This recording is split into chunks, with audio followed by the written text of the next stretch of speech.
Gators Breakdown, because there's never a dull moment in Gator Nation.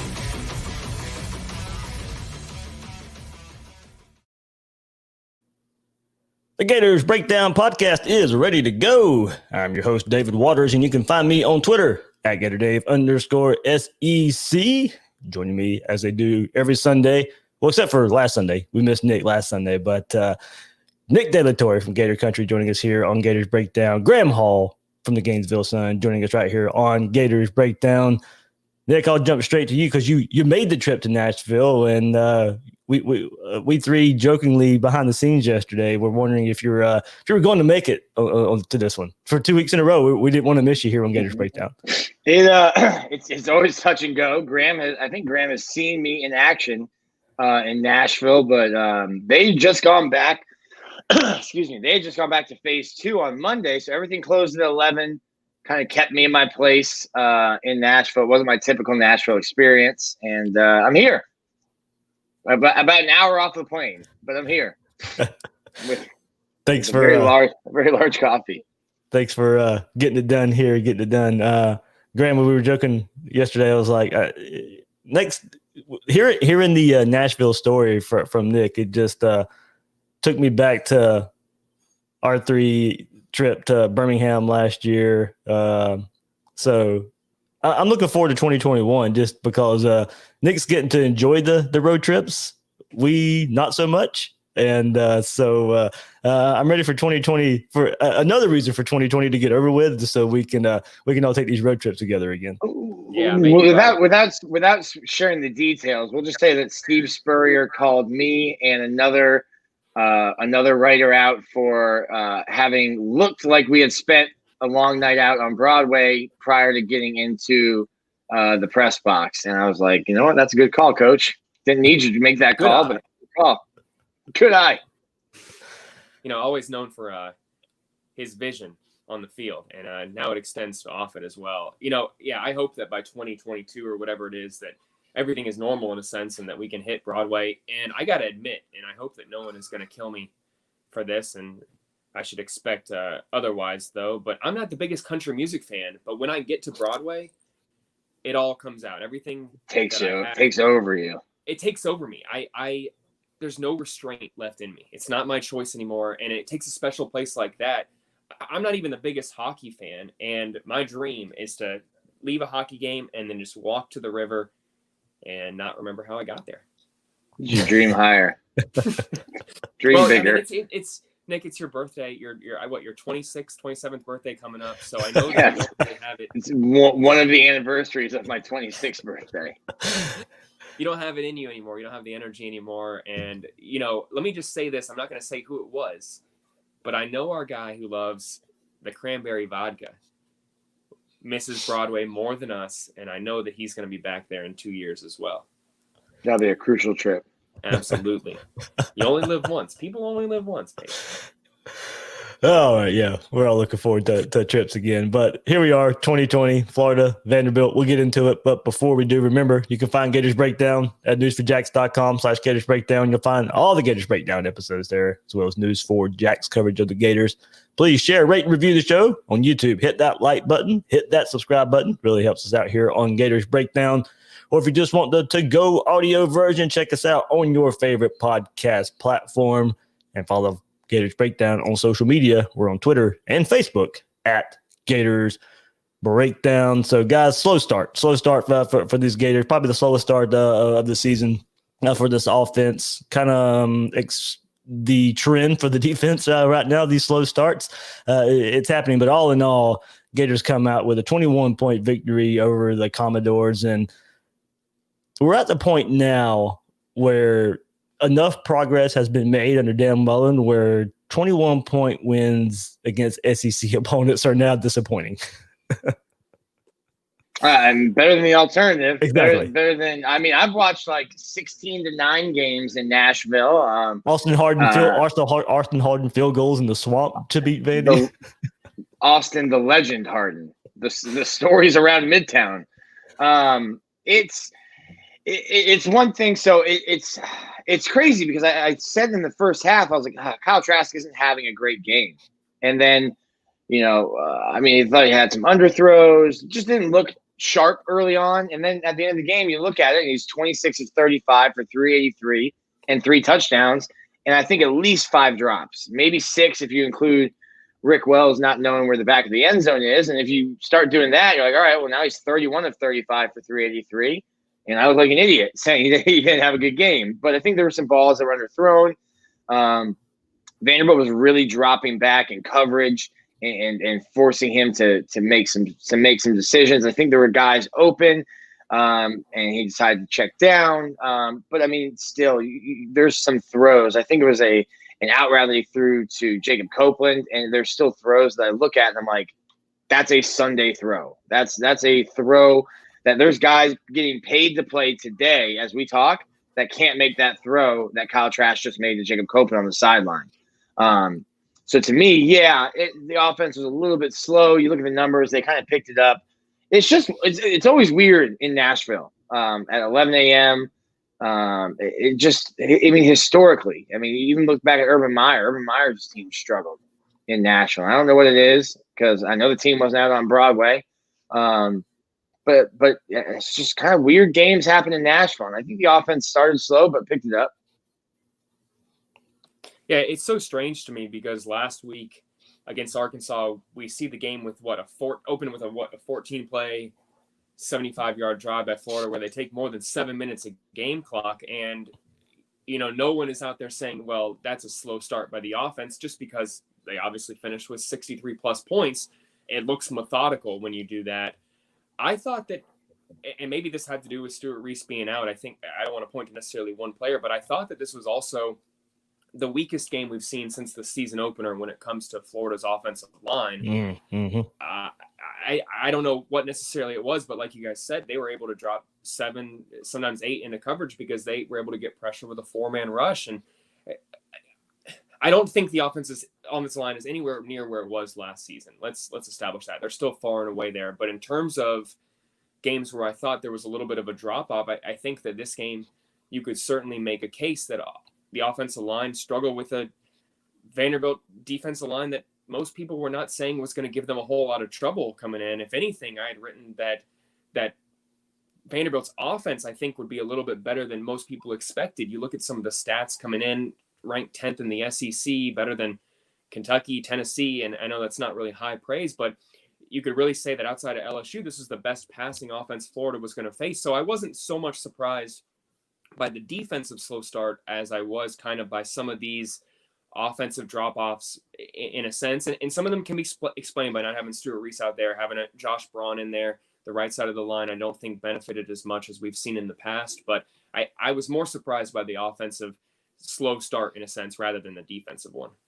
Yeah, I did say on Twitter, once DeLance got beat a couple of times, it seemed to me the offense went a bit conservative because I think they kind of just noticed that and was like, okay, we got to get this under control a bit, try to find a bit of a groove because DeLance is out there struggling. Let's dial it back a little bit. Let's get to more basics. Let's get the offensive line warmed up. And they played better as the game moved on. But kind of Nick's point, yeah, 26 of 35 for Trask, 383, 3 touchdowns, and that was considered an off day. So it's that's the level Kyle Trask is playing at right now. So a bit of a slow start, missed some throws, and then back to Nick's point, eventually showed what he shown all season, even after getting sacked by his own offensive lineman. So he showed great pocket presence behind the offensive line's worst performance of the season. To Graham's point there. I mean, look, guys, he's still getting everybody involved. Another game without Kyle Pitts, but here we are. Shorter had 5 receptions. Copeland with 5. Gamble with 3 and 2 touchdowns. Grimes with 3 and a touchdown. 9 receivers called a pass. Running backs had 4 catches. Once again, without Pitts, he finds a way to get the right guy the ball, including, but all within the game plan. He is not forcing anything. It's, hey, look, the game plan of this offense and the way this offense is run, guys are going to get the ball. A lot of guys are going to get the ball if things are going right, and do you have success doing it? So it's just credit to Trask again for as maybe forced a couple early, but as the game moved on, just kind of fell right into what we expect him to be doing this season. And shame on all you guys for trying to to bench Gene Delance. He got his first career sack on Saturday. There's no reason to bench someone when they get a career milestone. But I want that's my segue into. At some point, do you need to start? You've got 2, maybe 3 more games. Do you need to start figuring out if there's a better option at right tackle? Can you move Garage over there? I don't think you would want to put like Josh Braun at right tackle and Ethan White at right guard, and then have Tarquin is showing flashes there this year when he got a chance. Yeah, it's just you're playing somebody so young, and you're listen. We can talk about it, and because we're not making plays on Saturday, we're not scheming. You're building towards Alabama, and Alabama just had more points in the second half than they allowed Kentucky to have yards. Like, this is cool. You still have other games to play. You need to beat Kentucky. You need to beat Tennessee, but everything is gearing you towards playing Alabama, and I don't know how Gene Delance is going to fare against Alabama. So to me, it's kind of, hey, you've got 2 weeks to kind of figure some things out on offense and defense because you've got a big, bad Alabama team waiting for you in Atlanta. Yeah, we'll definitely get into that part of, but Graham, what do you think about that? I mean, it was brought up last week as well, especially Gene Delance and what his play on the right side there. And I like Nick's point there. Like, you only have so many games left, and before you want to peak at that Alabama game, at that SEC championship game, does peaking come about because you start replacing guys and start getting other guys in there? Because if you're going to do it, you need to do it relatively soon so you get more reps for whoever that you're putting in those new places.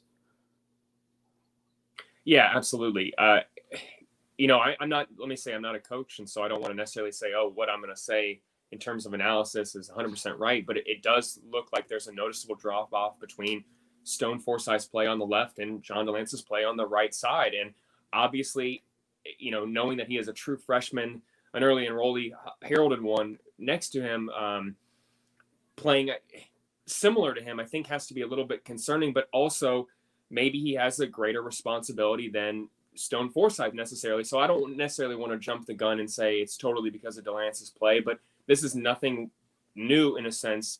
You can go back to last year and the failure to improve necessarily on the right side compared to the left. Let me remind everyone that Stone Forsythe was getting criticism as well when he was kind of getting his feet wet as a starter, especially protecting Felipe Franks' blind side and now Kyle Trask's and Emory Jones's blind side. I think there's a little bit higher expectations in a sense, but you've seen this guy make massive improvements over the last, 20 games that he has been able to play 60 snaps a game and get full attention with the ones in practice. So I think that naturally it is okay to ask the question, well, what is happening at the right side improvement wise that's not happening at the left side of the line? I think that as a fan, as a media member, that's a fair question to ask rather than necessarily say, oh, this person needs to be replaced. But it seems like it's a fair question to ask and has been for several weeks now. Let me say that. When it comes to replacing him possibly at right tackle when you're going to Atlanta or facing LSU or anything else that you want to jump the gun on in a sense, I don't know if there's anyone who can come in right away and is going to be better than John Delance. I don't know if it's Ethan White. I don't know who it necessarily is, if it's Griffin McDowell or who it is on the roster that could possibly be the guy to step in there. If this unit gets Stuart Reese back, I think you'll see it much improved. But I don't know, with only 4 games left, if there's anyone who can come in and short-term will be better than John Delance. Now, long-term, I am absolutely one of those people who assumes, and I think rightfully so, that John Hevesy is developing a right tackle for when John Delance is out of this program in 4 or 5 games. I just don't know if he's seen any progression from whoever that is right now to warrant putting them in against Alabama and have more success than Delance. It's kind of one of those things you just have to live with it, overload that side, have your running back lined up in pass protection behind your right tackle, whatever you got to do. You have to find a way to solidify that line, and I don't know if necessarily a reserve is the answer. Yeah, we did see on the rushing touchdown there, they gave him a little bit of help with Braun there at right guard to help with a double team. But probably didn't even need to help. Delance, they called a double team, but Delance actually held his block pretty good and didn't really need the double team there. So up and down, but yeah, it's just a consistent performance there that we see week in and week out that we can tell that's the weak link right now of this offensive line. Kind of to go with this offensive line a bit more in the run game, Nick, I want to get your thoughts on here because you were able to look at it from up high, and we've all mentioned here how Vanderbilt, much like Arkansas, dropped so many guys in coverage, whether it be 7 or 8, and only rushed 3 or 4. But Pierce showed some nice burst to the edge. You needed Emory a bit more this week to help in the run game because this was a struggling run performance that I think we've more so than we've seen the rest of the season there. And I'm going to keep harping on it, guys, until I see it. Explosive runs, still an issue. And this is the theme. This is the game that I thought that might remedy itself a bit, But here you go again. Trask had the second longest run of the day, and that was a 13-yard run behind Pierce's 16-yard run. The 3 main running backs in Emory accounted for 31 carries, and they still can't break the big one. Overall, 40 attempts for 173 yards, is average of 4.3 yards a carry, Damian Pierce touchdown. But I get it in a sense, if they're going to keep dropping 7, 8 guys, it's going to be hard to break the big runs because you got to sit there. Look, getting past the initial defensive line is not going to be the issue, but can you go out there and make, on one side of the field, 5, 6 guys miss to break off that long run? So there is some explanation as to why it's not happening, but it has been an issue all season. And this is the game I thought we might get a break from that. Yeah, I mean, obviously, and I don't think anyone will argue, Florida's not a running team. And I thought I said it on our Gator Country podcast, and I almost said it jokingly. I was like, Dan Mullen has shown that he will find a weakness, and that's what they're going to attack, and they'll go over it after. And I said, Arkansas is such a bad run defense. I was like, maybe Florida will run for 200, and then I laughed at it. I was like, no, probably not 200, but they should try to run the ball against Arkansas because Arkansas was, I think at the time, the 12th or 13th ranked rush defense. And then they go out and they run for 200. And then, like you said, and I was nodding my head all week as you were sitting there and saying there's no explosive runs. I need to see it. We need to add that dimension. And now I'm looking at that Arkansas game and those 200 yards, and I'm thinking that was probably fool's gold. And you were able to run for 200 against Arkansas and 173 against Vanderbilt because those teams can't stop the run. And then you look at a team like Georgia, 37 carries for 97 yards, 2.6 a clip. I'm like, that's probably what you are. And maybe I'm wrong. Maybe I'm being a little overcritical, but I just don't think – I think Florida's probably capable of running the ball just enough to keep you honest. Yeah. But they're not going to be that team, Dave, that gives you, a big 30, 35-yard run, a 40-yard run. Other than Kyle Traxton. The second coming of Lamar, that might be your best running attack, and that's just where they are as a team. And I don't hate it. I'll hate it once somebody is able to stop Florida's passing attack and makes Florida try to run to win the game because they won't be able to do it. Yeah, but right now I'm having fun watching Kyle Trask sling the ball all over the yard. Yeah, like I said, at this point for me, it is nitpicking. And, it's just probably better to nitpick than to cover, Will Muschamp and Jim McElwain's offenses. I'm much happier right now, Dave. Yeah, I mean, like I said, it's nitpicking, and it's just really just one dimension that we would like to see added. You like you said, Nick, there might be a point in the season where you may need it. Probably not. But, in the games that I thought they probably could get it done, Vandy and Arkansas, like you said, it's like if you can't break those explosive runs and that, okay, you are what you are at this point with that. And look, what you are right now is an elite passing game and an elite passing team. And there's no shame whatsoever in that. It's gotten you to where you're fighting for a college football playoff spot here with just a few games remaining in the season. Here we go. Situational football, guys. I wanted to hit this one here. Second quarter and right before and after halftime. Florida outscored Vanderbilt 10-0 in the second quarter, outgaining the Commodores 128-71. And once again, it was team football. Vanderbilt had the ball with 4:13 left in the first half and sent out the tweet. I was like, here is all season. This is where we've seen the defense show up, get the offense the ball. They go score right before halftime. And they did it again. Vanderbilt had the ball with 4:13 left in the first half. Gators defense forced Vandy to 4 plays and a punt. Gators offense takes the field, 2:34 left, and once again puts together a drive right before halftime. 7 plays, 85 yards, capped off by the go up and get it catch by Trevon Grimes. 3rd week in a row we've seen Florida wide receivers make that kind of catch. That gave Florida a 17-10 lead. And Graham, the Gators never looked back after that big drive right before halftime. Yeah, I kind of got a little bit of deja vu from maybe that 2018 game. Even though the circumstances were far different, Florida's down 21-3, and it takes that midfield clash between Derek Mason and Dan Mullen for Florida's offense, obviously led by LaMichael Pirine right there, to come alive in a sense. And then they outscored the opposition 34-6 the rest of the way, win that game 37-27, down 21-3. I mean, that is kind of what you can expect out of, a Dan Mullen offense. This is a team that does not hang their heads when they're down. They kind of get a little bit motivated. We've seen it week in and week out. Go back to that Georgia game when the pick six happens and they respond with, hitting Naquan Wright on the wheel route for 50 yards and then score in 3 plays. And when you have the ability to do that, that is so demoralizing to another team's defense that Florida absolutely realizes that. And you've seen them do that probably more consistently than they've done anything else. You have to give this coaching staff, and especially Brian Johnson, a whole lot of credit for not really panicking, trusting the offensive game plan and adjusting to what the other team's defense is doing.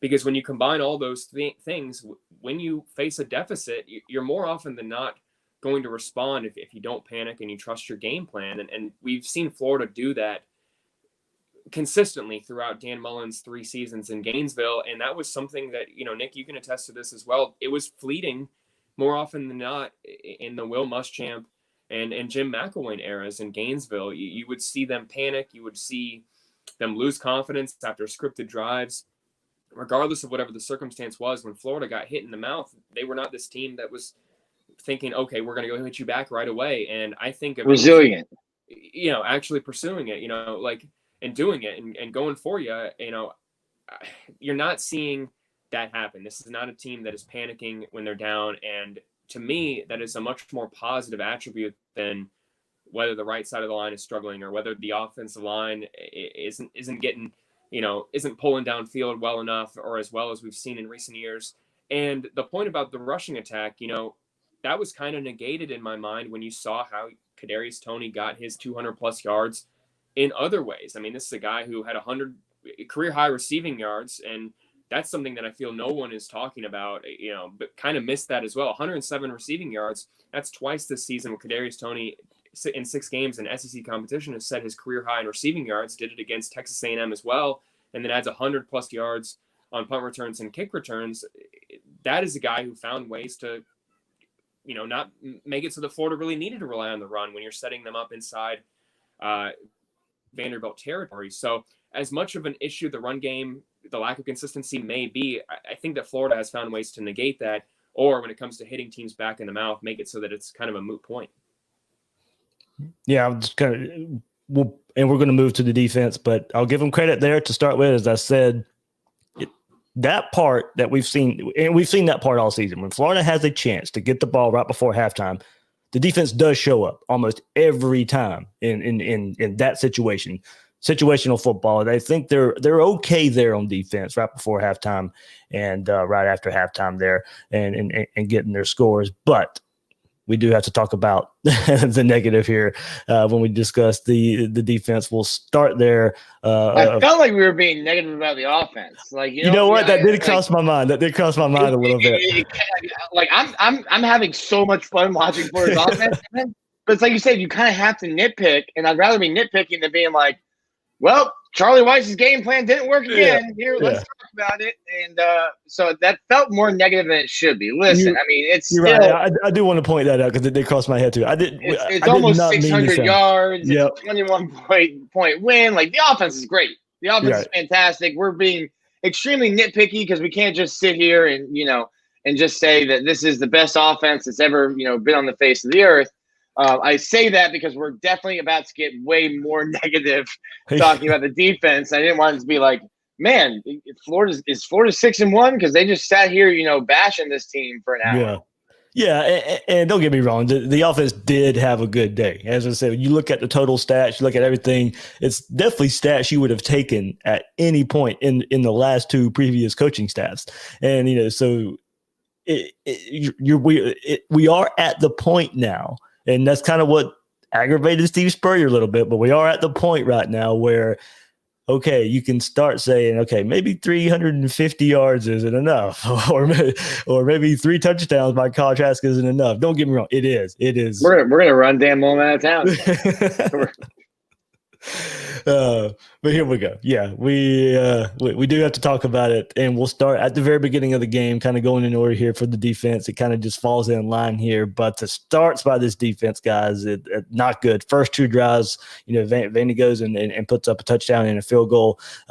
Vanderbilt's gaining 6.3 yards per play on the first 2 drives, gaining 6.8 yards on first down. They're 3 of 4 on third down conversions with an average of 3.5 yards to go. So they're gaining yards on their early downs, so that they average 3.5 yards to go on the first few third downs of the game, and they gained 7.8. So they had no problem converting those third downs early in the game. Marco Wilson, Brad Stewart struggled early on there. Pressure did get better. Nick, I think you and I both kind of pointed that out yesterday on Twitter right at the same time. We noticed pressure getting better, whether it was manufactured or just the defensive line playing better. Pressure did get better after those first couple of drives. The defense improved. No surprise there. You get pressure up front, you're going to see improvement there. But, guys, it's the same issues we saw lining up pre-snap, soft coverage, rushing 3, missed tackles, all reared its head again versus Vanderbilt, mostly early on.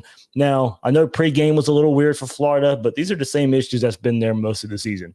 Credit to them for settling down and playing well for the rest of the game, besides the explosive 58-yard reception given up. But it did get better, but these starts are hurting Florida. And the defense has allowed – I had to go back and look it up. The defense has allowed an opening drive touchdown in 5 of the 7 games this year. Only Ole Miss and Missouri did not score on their opening possession. So, look, and I've said it and I've beat this drum. It's inexcusable to me for having these miscommunication issues in year 3, game 7, of where we're at right now. There's enough experience on this defense for that not to be an issue, but it's there. And at this point, we said it on the panel this past week, at this point, that issue, it has to fall on coaching, since we're seeing it in year 3 under Grantham and this late into the season. Yeah, during that game. Yeah, I want. Let me. Sorry, let me go ahead, hop in Graham. real quick, because I think that when you see former players like John Grenard coming out and pinning it on inexperience and defending Todd Grantham, I do think you kind of have to give that some credence, yes, but then remember that this is a guy who was so loyal to Todd Grantham that not only did he play for him at Louisville, but comes here and transfers here to his system as well. So he knows that he's going to benefit from that system. I don't necessarily think that applies to a lot of the guys that Florida is lining up on Saturdays. And I think we have enough body of evidence right now to put it on personnel, in a sense, that the scheme just does not maximize the talents of Florida's starting defense. And I do see mistakes, and I do think those can get corrected with experience, but I think we have enough body of evidence to say by now that there are some scheme issues here that are not maximizing Florida's talents. And, it does pain me when I see guys like Marco Wilson and Sean Davis getting bashed on Twitter over things that may necessarily not be their fault, because we've seen those guys have success at Florida when there's been more experienced players around them necessarily, yes, but we've seen them have success when other people do their jobs. And I understand a lot of the criticism for Todd Grantham. He's making that money, and he understands that comes with the territory, that you're going to have a lot of people who have opinions, and some of those are going to be informed and some of those are going to be very uninformed. But the body of evidence right now continues to grow that I'm kind of in the camp right now that thinks that there are many other defensive schemes that would be better suited for the roster, that with this offense, who's to say that the results wouldn't be even more significant? One thing I got to say before I turn over, I do think it's a little bit funny when there is all this panic after the first drive. Because if anything, Florida fans should remember, what that first drive can often mean for a team. That could be your scripted drive. When Ken Seals went down the field and completed 5 or 5 passes for 61 yards on that first drive, yeah, I was a little bit concerned. But you always have to remember what you told yourself a few years ago. That may be the best Vanderbilt drive you see all game. Graham, my only fight back on that is, though, would it have been successful if Florida could just get lined up? I mean, it's the issue there of just the basics that are allowing these teams to score early on. Yeah, no, I do think the lining up thing, people laugh when the media ask Dan Mullen questions like 11 a.m. kickoff, no fans. Nick, you can attest to this. I think they got to the stadium late.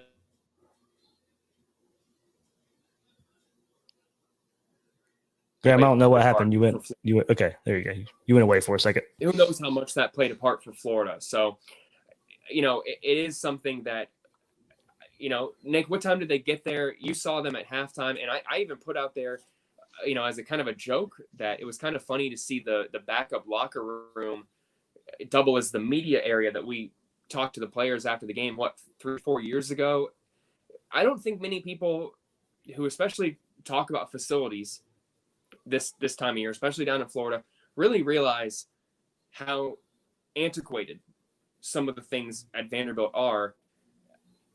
I was not shocked by some of the decisions that Florida made when it came to their pregame preparation, and I was not shocked to see that kind of have an effect on some of those things that you're saying, Dave, about lining up and just getting, because it did seem like a glorified scrimmage or practice in a sense with the atmosphere, and then you add in all the facilities on top of that. It just, I don't know. What's your take on that, Nick?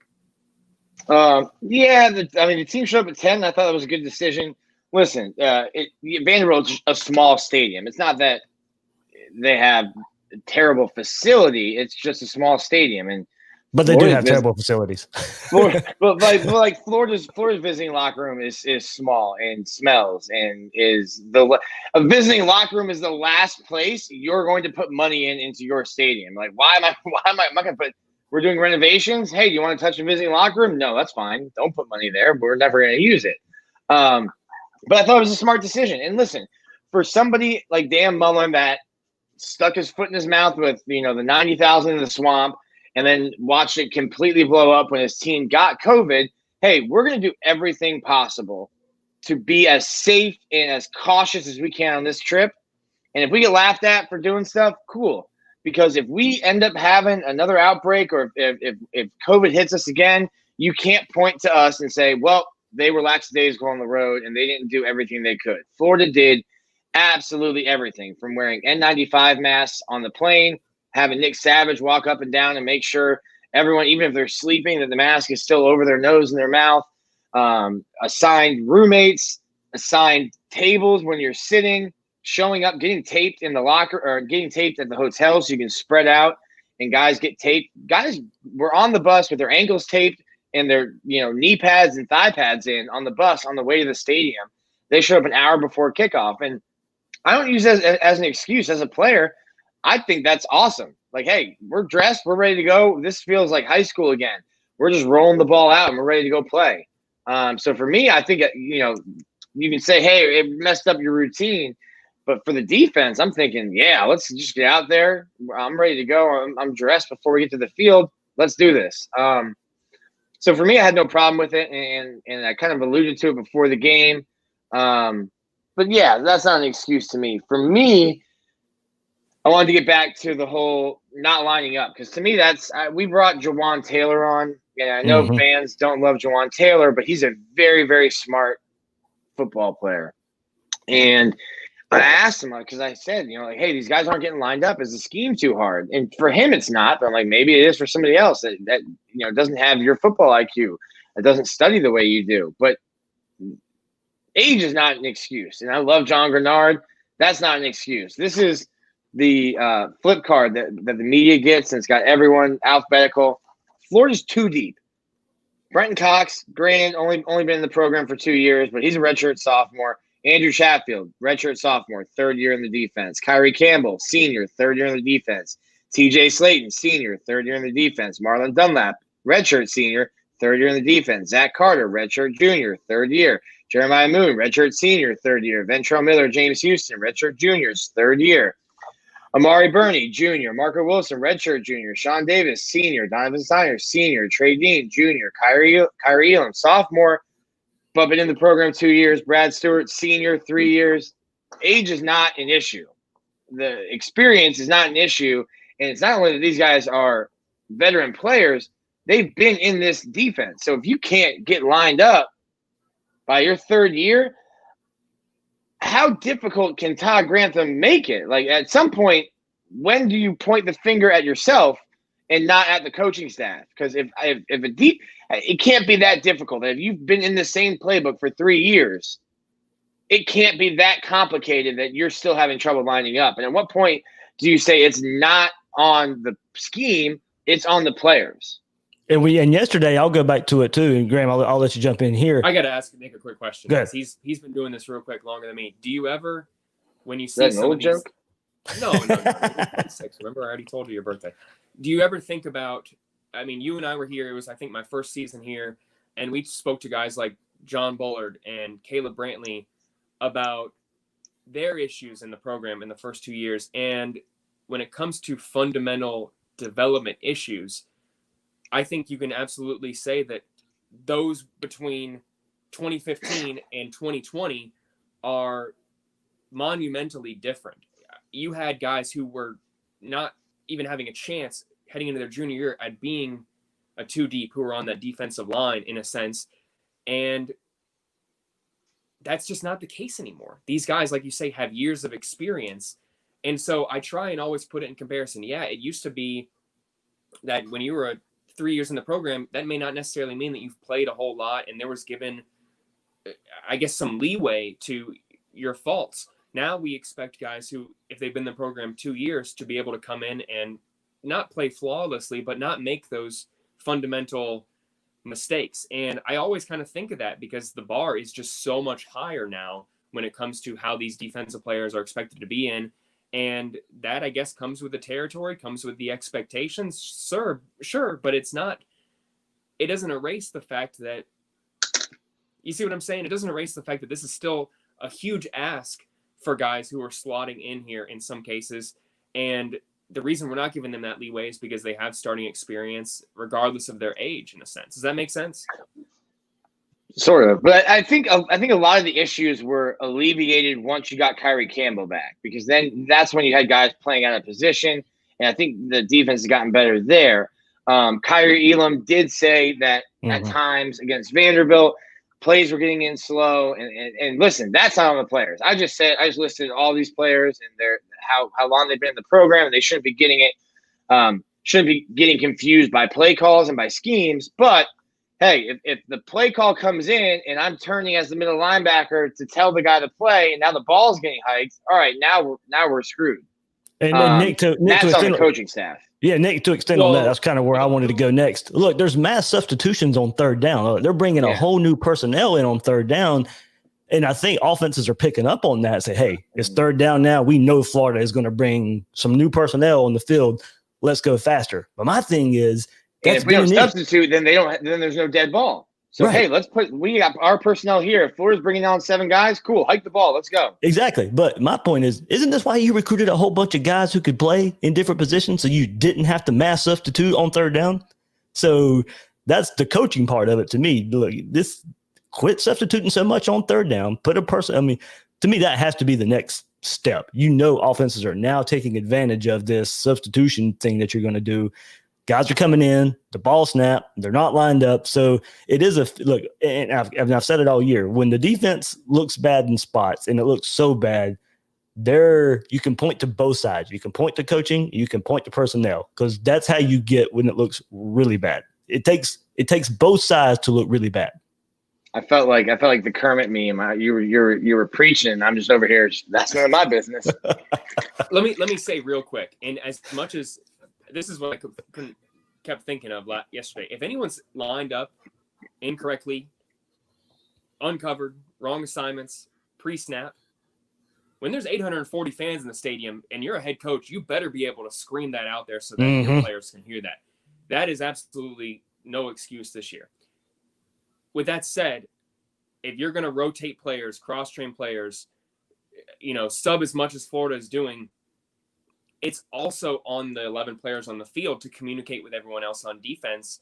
And it gives a lot of credence to why people like myself, Nick, Dave, everyone on the beat spoke about the importance of David Reese and how he helped those young players, just saying, this is the play call. This is where you should be. This is your assignment. This is what this guy's going to do. There's a reason he was called the professor, because when there was that confusion out there, he would minimize the chance of that really hurting Florida. And we heard that from coaches himself. And it was kind of why I was a little bit taken aback that this guy went undrafted. I understand that the NFL game is that, moving away from that. But when it comes to developing younger players and being kind of a coach out there in the field, we had heard for the last couple of years that this was an invaluable player in a sense. And I don't know. I think Ventrell Miller's doing a great job, and not having James Houston out there, not having Jeremiah Moon is certainly going to help Florida from a leadership and an experience and speaking up on the field standpoint. But I don't know if there is that security, that reassurance when the 11 guys are out there from someone on the field that this is going to happen. And I think you're just seeing a lot more blown assignments, blown coverages, because guys think they're supposed to be doing one thing and they were never told otherwise. They're supposed to be doing something otherwise. Yeah, I think that's where I go with it too. Like, how come we didn't see these issues in year 1 and year 2? Like I'm saying, in year 3, you wouldn't expect to see these issues. But I guess one part that you can really point to is because of the leadership that somebody like David Reese or CJ Henderson brought. You had experienced guys, one at the second level, one on the back end, that were able to overcome that and help guys get lined up. You had Grenard, who, yes, they only played 1 year, but knew this defense, knew what to expect from Todd Grantham. So there are different ways to look at it. I just find it hard to excuse it that it's year 3 and we're still having guys getting lined up in the wrong part there. So to give a little bit of credit here, Kyrie Campbell, Gervin Dexter setting career highs in tackles for those guys. Campbell with 9, Dexter with 6. Mahmoud Diabate tied his career high with 7. Defense forced 2 sacks, 7 quarterback hurries, 5 tackles for loss on the day. So, like I said, it wasn't all bad. It wasn't all bad. The start was bad, and the reason for the start, I think, is why there's some frustration of just things that we have seen all season and things you expect to be fixed by Game 7 of the season right now. But guys, and I'll go ahead and get into it, fair or unfair, the reason there's so much criticism, and I'll go into detail after I get your guys' thoughts on it, everything is being looked at through a versus Bama lens right now. Fair or unfair, that's where Florida is at right now. And I'll even take it one step further in saying that there's more skepticism in the fan base, and I even felt it because there was so much excitement when Jim McElwain got Florida to the SEC championship that first year. And then Bama beats you, but it's not that bad. And I think my story after that was, hey, you're here early. You weren't supposed to be here this year. Alabama is the measuring stick that you need to measure up to live up to. And now you've got your answer. And then when you get back the next year and Bama just thumps you. And I'm like, all right, well, that's a step backwards. So I think there's some PTSD from just, getting there with McElwain and seeing what happened against Bama. And when you come out and you look flat and you're slow against Vanderbilt, I can't speak for, an entire fan base, but I at least start thinking like, oh, here we go. Here's the house of cards, and Nick Saban's just going to blow it over in a couple of weeks when you get to Atlanta. So I think that's not only are you being measured against Alabama because you're on that collision course, but you're also fighting, and it's no fault to Dan Mullen, you're fighting what a previous coaching staff did and the trauma that the fan base went through, getting thumped by Bama twice after thinking, okay, we're back. We're going to be in Atlanta, and this is what we're going to be. And then you get thumped by Bama twice, and then there's death threats, and you win 4 games the year after that. So I think there's some PTSD that Dan Mullen's having to fight against that he wasn't even here for. Yeah, certainly with that, I think that you go back to some of those SEC championship games where Florida, yes, made it to Atlanta, but then got so thoroughly thumped that they led in one of them for a minute. Antonio Callaway, and there was that there were scripted drive. You and I were looking around. scripted drive. There was, we saw people looking around, and we were in the press box, Nick, for that game, and being like, "Wow, is Florida actually going to somehow do this?"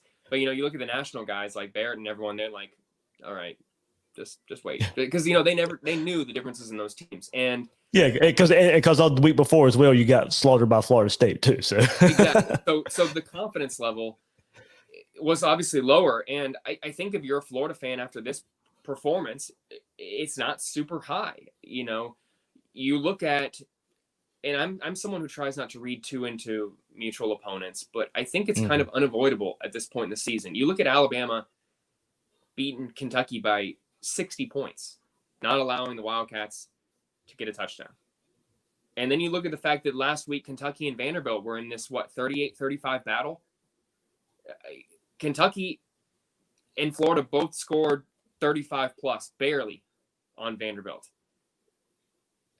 If I'm a Florida fan sitting back right now, I have to be viewing that Alabama defense as the best that you're going to play all season by far. Take Georgia out of the equation whatsoever. That Alabama defense is not going to necessarily allow Trayvon Grimes to high point the football. Or, that may be a pass breakup.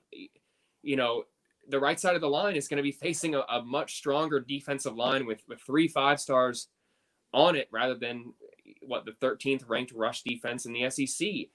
If you're still seeing the same level of play against Alabama based on mutual opponents and based on just seeing Alabama absolutely demolish a program like the Wildcats and string 50 plus on Georgia, it absolutely is concerning.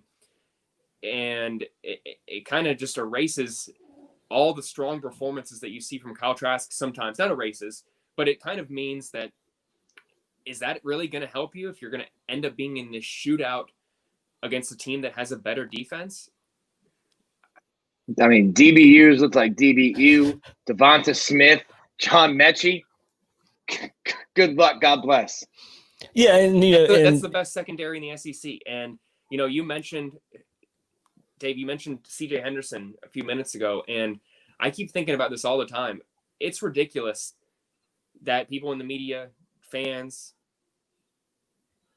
let's be honest, it was painted as, Kyer Elam, CJ Henderson right away.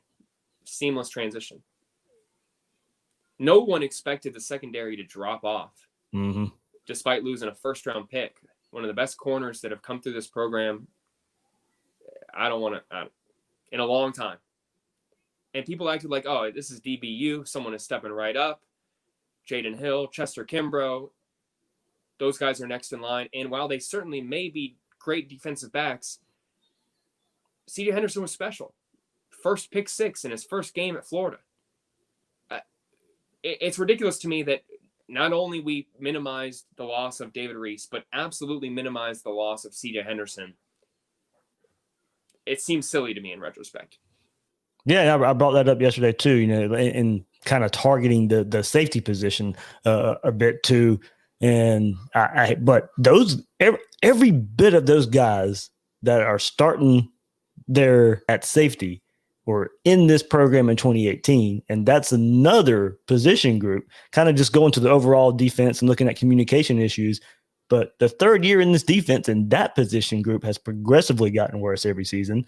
So there's things to point to where I just don't have an answer for why year 3, there are certain aspects of this defense that look worse that you would expect to get better when you're having players that have played in this defense for 3 years to take that step and make this defense not have such a dramatic fall off. People don't want to hear this, but this program is missing. And I'm not saying they should have kept them, so let me say this, but they're missing John Huggins. They're missing Chris Steele. A lot of the DBs that this program signed who were highly recruited or would be developed right now at this point, those minutes are going to either freshmen or redshirt freshmen or underclassmen. And we say this all the time when it comes to recruiting with defensive tackles, possibly, it was offensive line before this last year.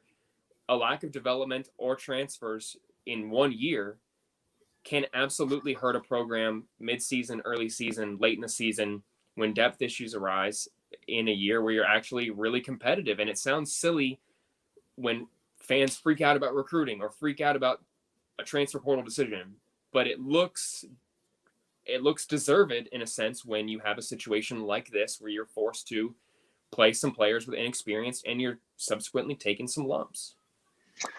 Maybe it's only because we only see him in short spurts. But I want to see more Trey Dean, and if that's an issue that we're having at safety, maybe it's a communication issue because it's not a position that he's has a ton of experience at.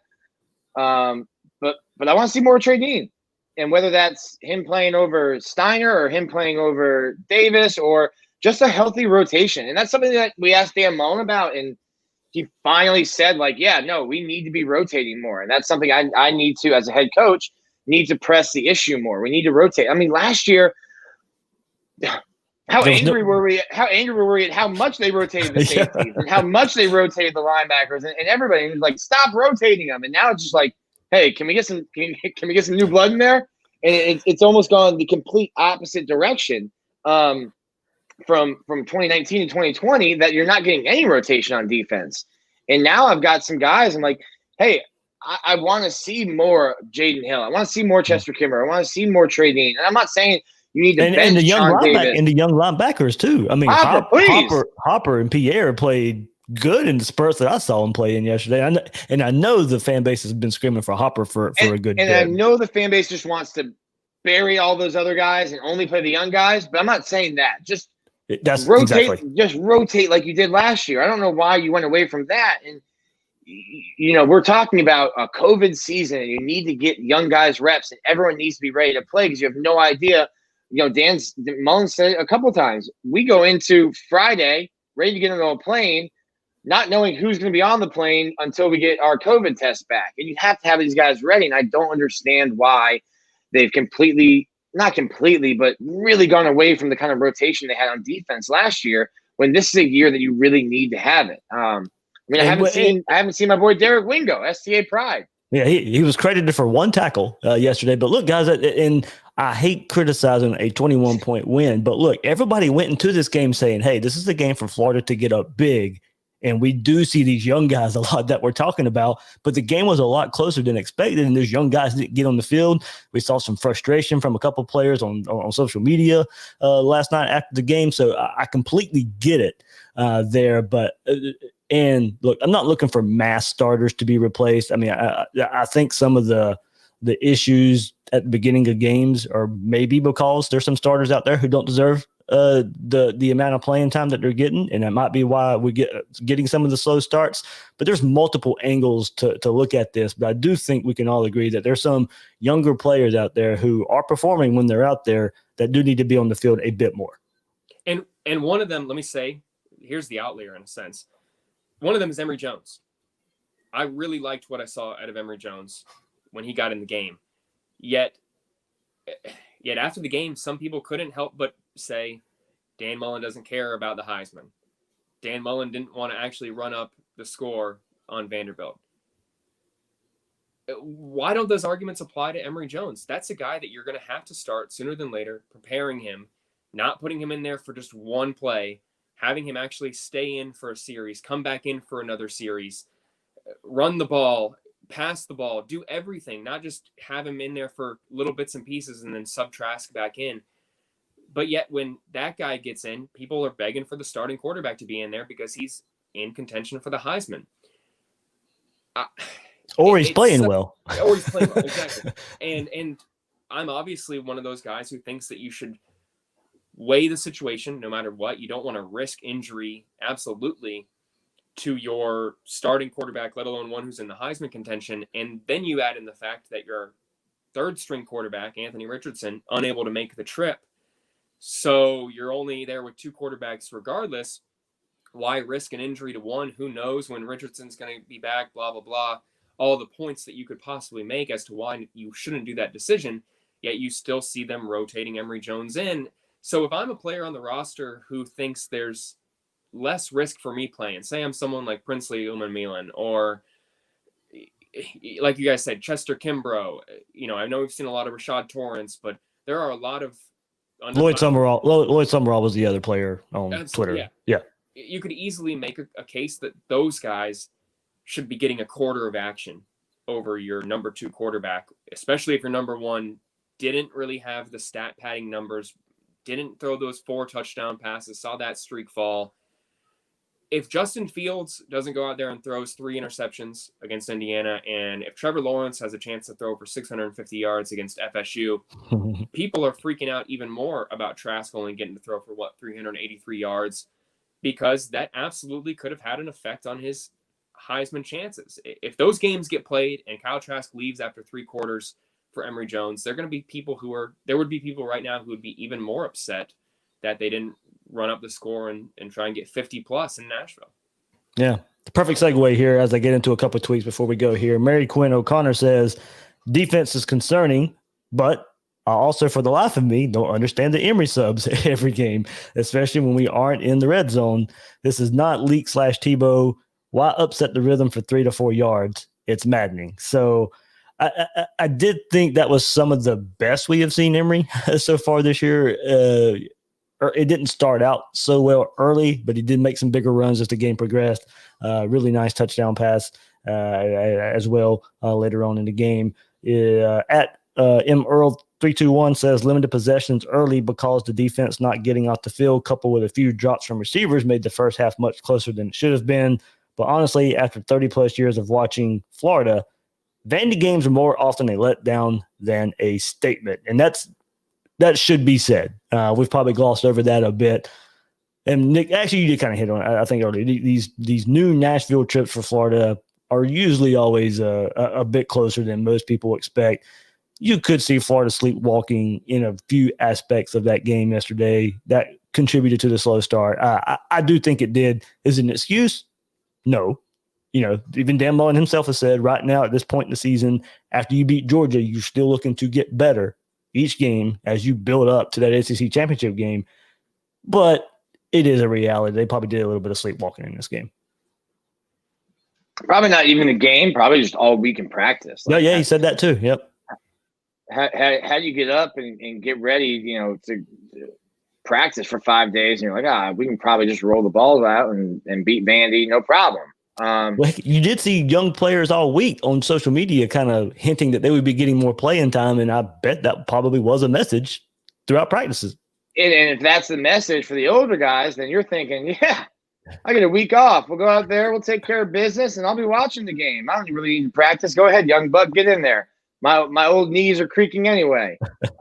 So it's probably just a thought process that starts small but then permeates through the week. And then you practice how you play, unless you're Tim Tebow, where you practice terribly and then you win Heisman's. And, but it's just something that starts small and then just snowballs throughout the week. And all of a sudden, now you have them prepared. And Dan Mullen loves saying it. He loves saying, we have to be better. It doesn't matter if you're 10-0 or 0-10. We have to be better than we were last week. And I don't think Florida was better than they were in practice for Vanderbilt, as they were for Missouri, as they were for Georgia, as they were for Arkansas. So to me, I think that showed on Saturday with the slow start. Graham, I'll go ahead and get your thought on that, but I'll get this tweet. I'll get this tweet because it relates to all this as well. Ben at Gator Seam says the D from the A&M game showed up along with shaky offense. Not surprising given the emotion of the past 2 weeks, Georgia and Franks, combined with a noon kickoff on the road against a winless team. Lots of podcasts this week to miss Vandy, and it seems like a lot of players did too. Yeah, after that Arkansas game, Nick, and you guys were there. There were some players who were a little bit offended. It seemed that the media, fans, whatever you want to call it, had kind of pointed to that Arkansas game as a potential trap game, and they were kind of offended about that because we were just a week early. Yeah, we were just a week early. But I think that if you really look at it, this is a team that after they resumed, we had said no breaks, 8 straight weeks if you include Atlanta. It's going to get tiring. It's going to get exhausting. There's going to be games that you take more seriously than less seriously, because you can point to that in the NFL in a sense when it comes to the preparation aspect, when you don't really have a bye to look forward to anymore. And that some teams are just not up to snuff. And aren't the level of competition you're going to face week in and week out. And when you take that Georgia game and then you take that Arkansas game back to back, in retrospect, it makes sense that Florida was able to continue, in a sense, a carryover from that Georgia game because of the Felipe Franks effect. And they acted like they did, and they still allowed Felipe Franks to complete 15 of 19 passes, and including several big plays. So it makes more sense to me that after those 2 weeks, you see a drop-off against a winless opponent because, like Nick said, you start thinking, okay, we're not getting a bye week. This is kind of the week that we can take it easier and practice, in a sense, against a winless team. We can really rejuvenate before this final gauntlet of playing LSU and Alabama and Kentucky and Tennessee. We can really get back on track. Just let's take it 60% in practice this week, or up and down, whatever you want to call it. And that's not surprising to me in retrospect whatsoever. But I will say, and I had some people laugh at this, and Nick, you know what this is like, but Friday rolls along and I'm trying to think, man, what am I writing as my last football story this week? I had to write about how UF secondary shouldn't think of this as a winless team. This Vanderbilt passing offense, despite having a freshman quarterback, had better passing stats than Kentucky, Tennessee, Ole Miss. And they were playing good coming into the Florida game. They were losing games, but played better. Yeah, and I think a lot of people missed that they were getting Javion Marlowe back. That was a guy who 33 carries against Texas A&M, and a Texas A&M game where Vanderbilt looked better than, in a sense, on defense than Florida did, holding them to just 17 points, including, I think, a safety there. That running back looked really good in pass protection, catching out of the backfield. He had, I think, 70 yards in both games, had 150 yards, then had a 4-game suspension, returns against Florida. And many people just were like, oh, it's non-factor. I had some people who emailed me when I said that Florida, I gave Florida 70 points, which I've never done. But I said Vanderbilt would score 21 points. And some people said to me, this is a winless team. I had them at 20. About? Yep. But I think if you really was that their voice in the email? Winless team. That's how I like it. That's how you read the email. They're all just annoying. If you email me, you're getting that voice. I don't care if I like you or not. But winless teams, everyone was just saying to me that this is a guaranteed victory, even though last week we knew that the team was motivated and still allowed Felipe to complete 70% of his passes, and Vanderbilt's offense was not as bad, and they were getting their starting running back. So I made all these points, and still people were kind of taken aback, but in retrospect, it makes a lot of sense. Yep. All right, that'll do it. I'll save everybody who sent comments. I'll get a few more into tomorrow's episode of Gators Breakdown. We're running long here. Guys, thanks for the really, really good insight on this episode. Delve into a lot here on this one. But Nick, Graham, guys, thank you much. And we'll look forward to it again next week when Florida and Kentucky take on each other. Hey, yeah, just a quick reminder that that Kentucky defense, I know that they just gave up 63 to Alabama, but some former 5-stars on that roster from the transfer portal. Kelvin Joseph from LSU on that defense as well. He's playing really good. Joey Gatewood, I know that a guy who got started late in the season, I still think he's going to end up being better than Bo Nix. That's my hot take, and I'm sticking to it. And one last they better settle on him then. He ain't playing too good yet. That's right. Bro, the three of us could form a better passing offense than Kentucky. I don't know. You've seen me throw it against. You're not the quarterback, Graham. You're not the quarterback. I'm a long snapper. Let's do it. Also, and I got to give Mark. Hey, Kentucky needs a long snapper, by the way. Their recruiting is better than most people give them credit for. I think that Florida can absolutely say that, because 3 times in the last cycle, Florida flipped recruits from Kentucky, including Lamar Goods, several prospects like that. They've been early on a lot of guys. Miami quarterback Jaron Williams was committed there for a long time and probably would have developed a little bit better at the Wildcats. I don't think any Miami fans are going to listen to the end of this episode, but I do think that a lot of people you shouldn't take Kentucky lightly. Let me say that. Well, the comparisons are going to be there. Alabama just played them 63-3. Florida plays them a week later. Kentucky's missing some players. A storyline worth watching is who they get back. They're battling COVID right now. They were really short some players versus Alabama. Sure, that played a little bit of part. They did move the ball in Alabama early in that game, just couldn't put it in the end zone there. So a couple storylines there as we look ahead to how we review this game next week. Yeah, big weeks for the linebackers when you look at Kentucky. So Miller, Mahmoud, James Houston, Bernie, Tyrone Hopper. Pierre. Yeah, big week for the linebackers against Kentucky. And And that D-line. If Florida's secondary gets beat this week, then I'm off the train. Then you guys win. Bench everyone. Play somebody from the stands. If Kentucky beats you through the air this week, then we got problems. All right, guys, there's your preview for next week. We will see what this Florida secondary linebacker core do. So we can remember that as you listen to this episode and how we compare it to next week and our reaction there. So for Nick and Graham, I'm David Waters, host of Gators Breakdown. You can find me on Twitter at GatorDave_SEC. Guys and girls out there, thanks for listening to this episode of Gators Breakdown.